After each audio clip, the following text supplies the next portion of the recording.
tropical storms on the surface of Tartarus make departure impossible at this time. The interior. Oh. Attention. You. Transmission turn. I request.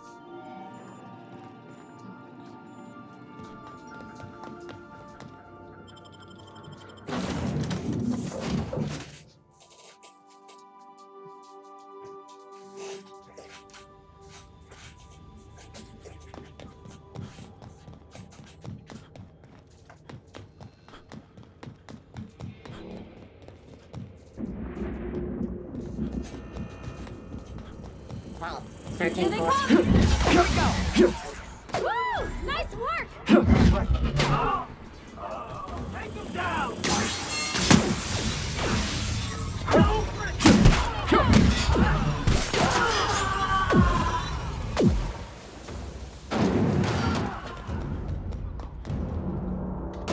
Gotta admit, I'm not too keen on walking into a prison. They lock me up, I'm liable to kill everyone trying to get back out.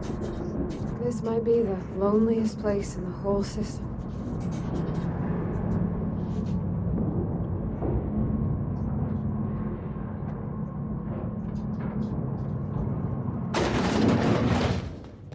Whew. We have a lot of shooting to do, Captain. What? Incoming! Okay, here we go!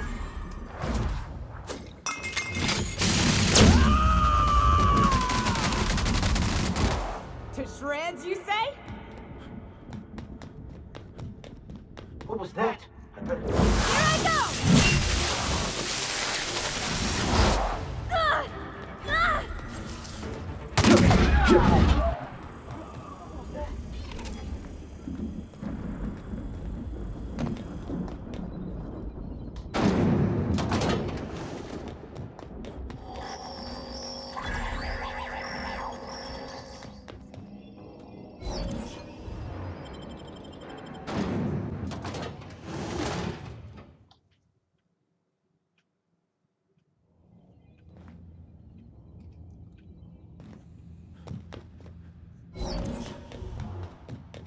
Here they come! Everyone all right?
Get ready!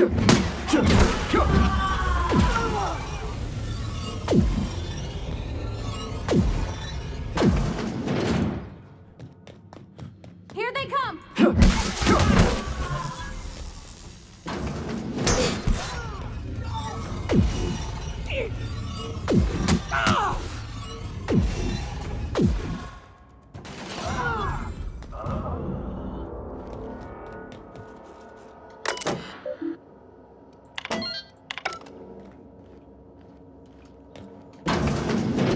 Well, look who it is. I... The When...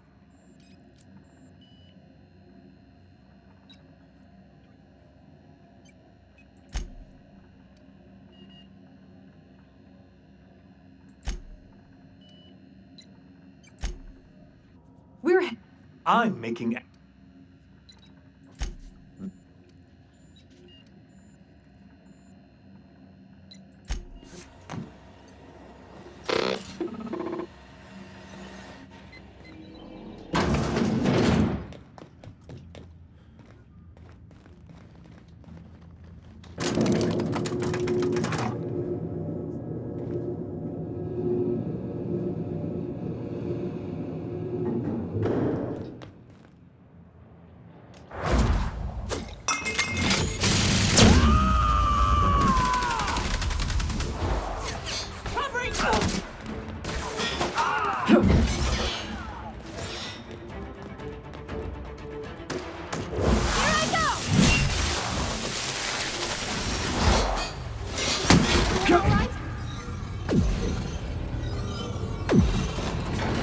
This is nice. Calm before the storm and all that. whatever comes of this. I'm just real glad to know you all.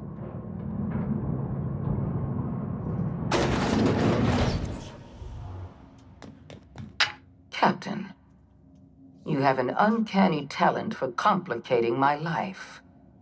You've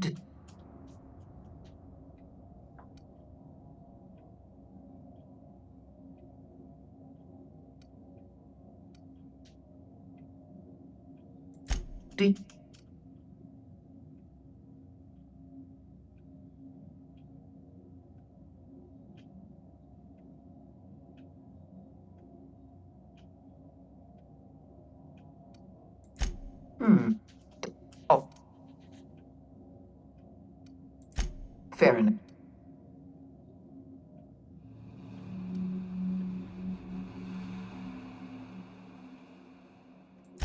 Yes.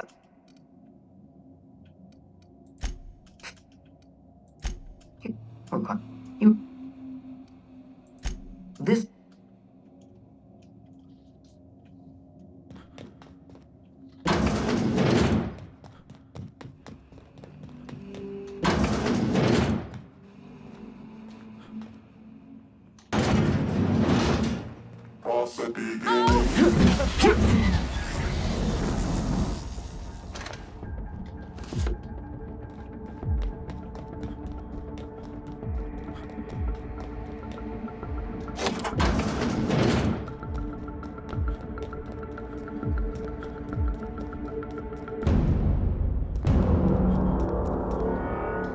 Why won't you just die?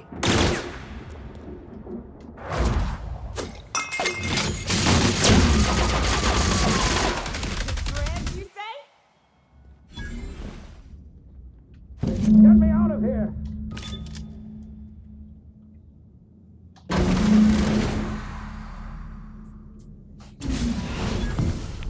You don't know how glad I am to see you. You did the right thing. Akane was a monster. Her death was much deserved, and long overdue. And you lunatic, you broke into the board's own fortress just to rescue one doddering old man. Ah!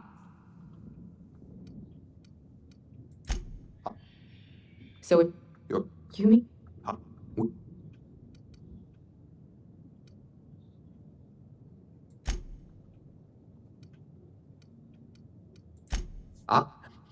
We...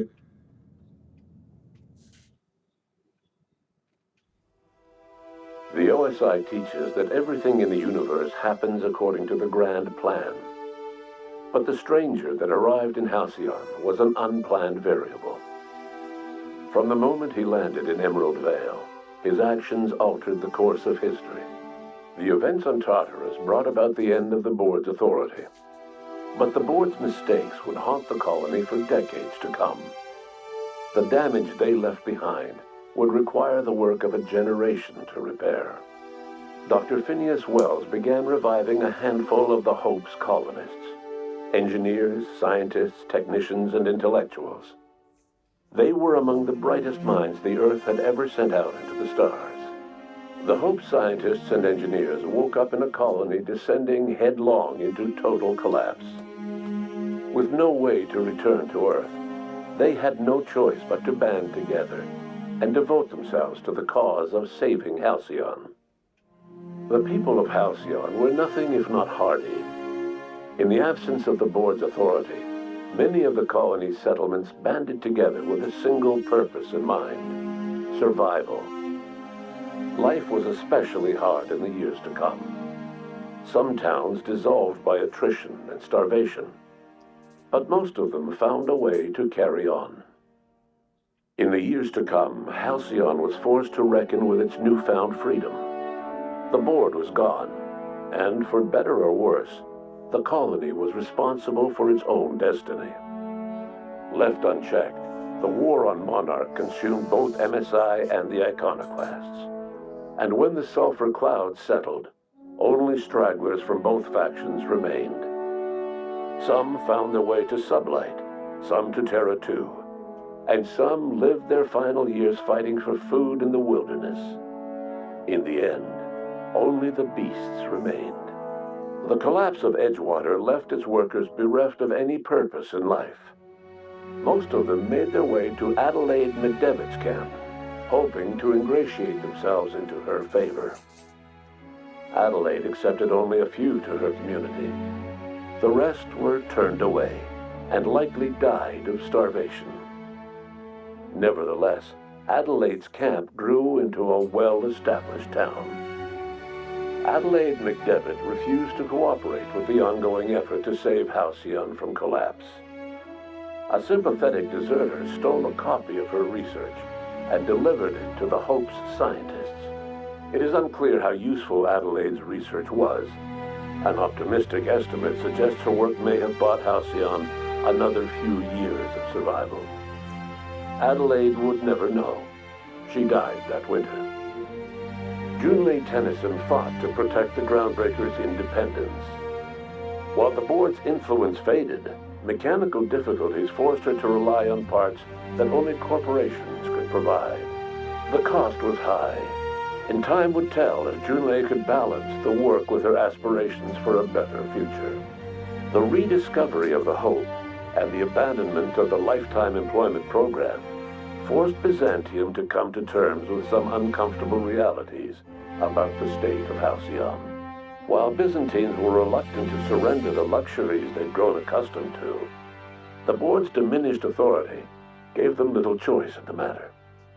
Nearly everyone had to learn to make do with less. Some even had to get jobs. It was a dark time indeed. The Rizzo's company in Halcyon dissolved after the collapse of the board. Needless to say, the launch of Spectrum Brown was indefinitely delayed. A stockpile of Spectrum Brown remains buried deep beneath the ruins of the old distillery, abandoned to time and attrition. With the dissolution of the board, Ruth Bellamy found herself without the two constants in her life: Byzantine culture and her sister Belinda. In the face of this new reality, she struggled to find a direction for her life. The colony had moved on from Halcyon Helen and would require new heroes in the years to come. And so Ruth Bellamy decided it was time to exit stage left. She quietly disappeared from public view. The dissolution of the board did not mean the dissolution of the ambitions of Cedric Kincannon, the charismatic leader of Sublight Underground. Cedric offered Slug's transportation services to the newly thawed colonists and set to work ferrying resources and food wherever they were most needed. For better or worse, Slug headgear became fashionable in the following years. As the board began to disintegrate, Spencer Woolrich found himself at a crossroads. Cling to what little stardom remained to him, or help usher Halcyon into its new future. To the surprise of many, perhaps himself most of all, Spencer chose the latter option. Having learned a variety of different skills in the many different roles played throughout his lengthy career, Spencer founded a radio serial dedicated to staying alive despite the odds. His subjects included how to survive violent encounters with only grazing wounds, dispense pithy one-liners for tense scenarios, and, of course, how to look good doing both.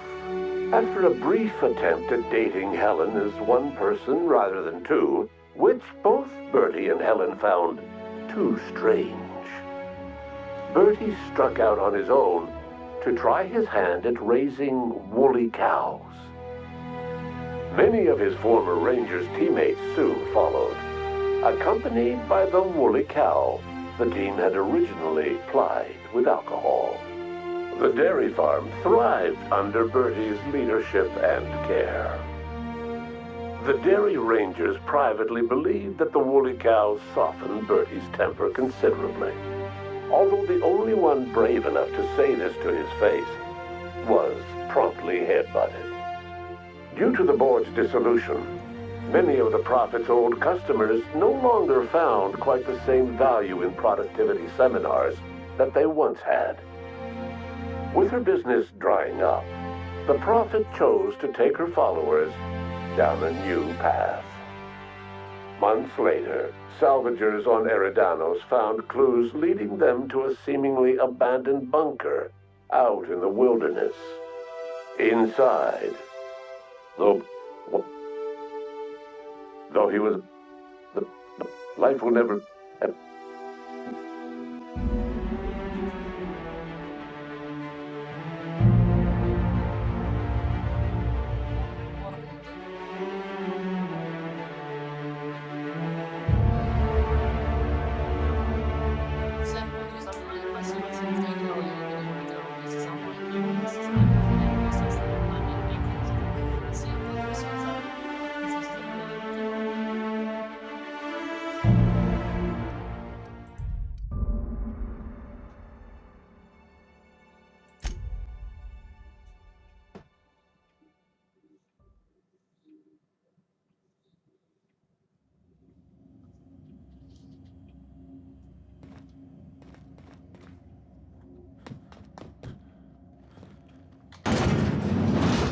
Here they come! Woo! Nice work!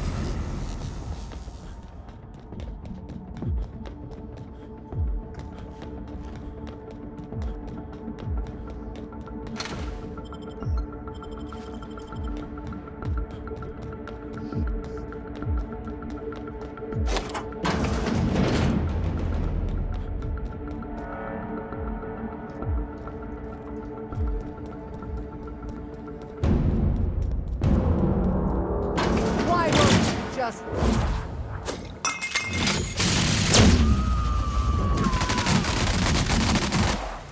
Covering you! Get me out of here!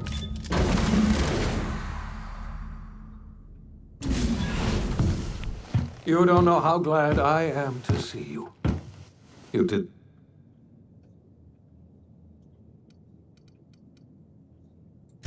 I'm all right, thanks to you.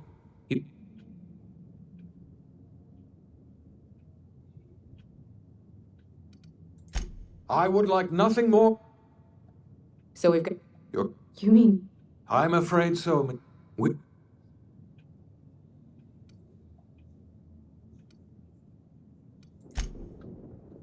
What?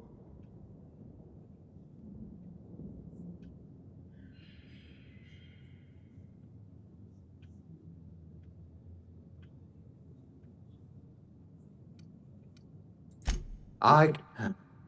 We...